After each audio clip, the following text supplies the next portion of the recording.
તો પાટણમાં જિગ્નેશ મેવાણી વિરુદ્ધ જન આક્રોશ। જિગ્નેશ મેવાણી વિરુદ્ધ સૂત્રોચ્ચાર સાથે રેલી યોજાઈ। પોલીસ પરિવારના સભ્યો બેનર સાથે રેલીમાં નીકળ્યા। જિગ્નેશ મેવાણી માફી માંગે તેવી માંગ છે। પોલીસ પરિવાર સામાજિક સંસ્થાએ પણ આવેદનપત્ર આપ્યું છે। एक्चुअली पाटण पोलीस परिवारनी साथे पाटणना पोलीस जे कामगीरी करी छे एना हितेच्छु नागरिकोनी साथे एक जिग्नेश मेवाणी जे धारासभ्य छे बनासकांठाना एमनुं निवेदन गई काले हतुं 2 दिवस पहेला के पोलीसना पट्टा उतरावी दईश अथवा मारी झपटमां आवशे एना छोतरा काढी नाखीश।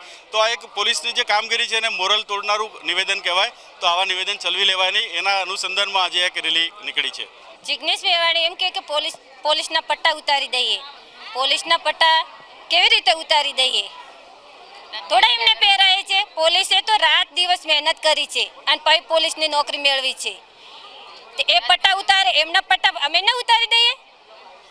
અમે લોકો બધા જિગ્નેશ મેવાણીએ તાજેતરમાં જે નિવેદન આપ્યું છે પોલીસ પ્રશાસનના વિરોધમાં અને જે અપશબ્દો વાપર્યા છે અને પોલીસ પ્રશાસનની ગુજરાત પોલીસની ટોપી અને પટ્ટા ઉતારી નાખવાની જે વાતો કરી છે એ એક ધારાસભ્યશ્રીને આવી વાણી શોભા આપતી નથી। એમણે વિવેક અને નમ્રતા સાથે આ વાત ન કરવી જોઈએ અને એમણે પોલીસ પ્રશાસનની માફી માંગવી જોઈએ।